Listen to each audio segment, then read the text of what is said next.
Hello, Undertow, Amanda here. I don't think a PlayStation game can get much more awesome than when you have a feisty redhead with a giant sword just beating the crap out of people.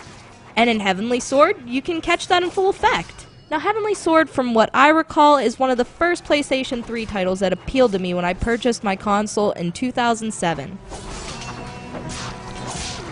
I mean, this God of War-like heroine on the cover initially catches your eye, and you're pretty much drawn to the game to learn about who she is.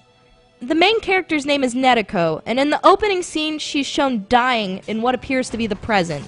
But we wouldn't have a game now if she just died, so time rewinds back and we're taken 5 days before that. In those 5 days, we discover that Netoko's clan possesses the Heavenly Sword. Her father first owns this and later passes it to her to take care of and protect from King Bohan. King Bohan is after this sword so that he may have the one thing that will make him reign over Netoko's clan. He is possibly one of my most favorite designed villains in a video game. He is just purely psychotic and evil. His teeth are rotten and his eyes just scream that he's a creep. Oh, and the voice actor for him couldn't have been any better. Dear me, such a heavy sword for such a fragile creature.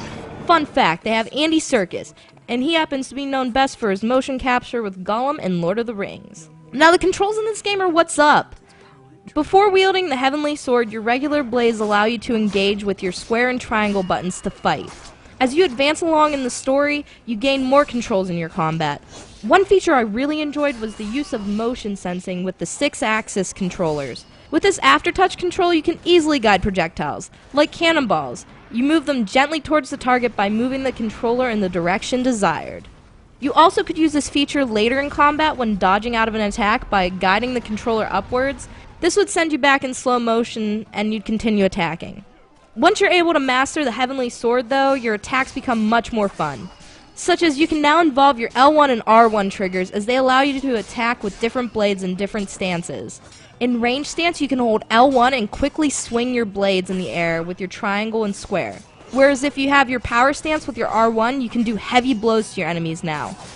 We also get this awesome feature of QuickTime events, where in such games like God of War, they want you to press the button they have on your screen to complete the action right then and there. One addition to the already amusing combat system in this game was the ability to operate different characters or machines.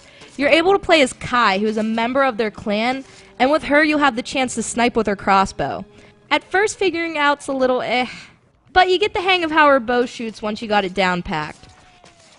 I like this ability to experience the other characters and whatnot because in Heavenly Sword, where the only downside is honestly the short gameplay, giving us a variety of stuff to use is definitely necessary.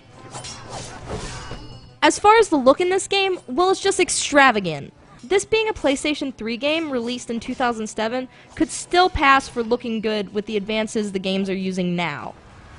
The lighting in here is just perfect, especially when gleaming off of such characters like Netoko's face.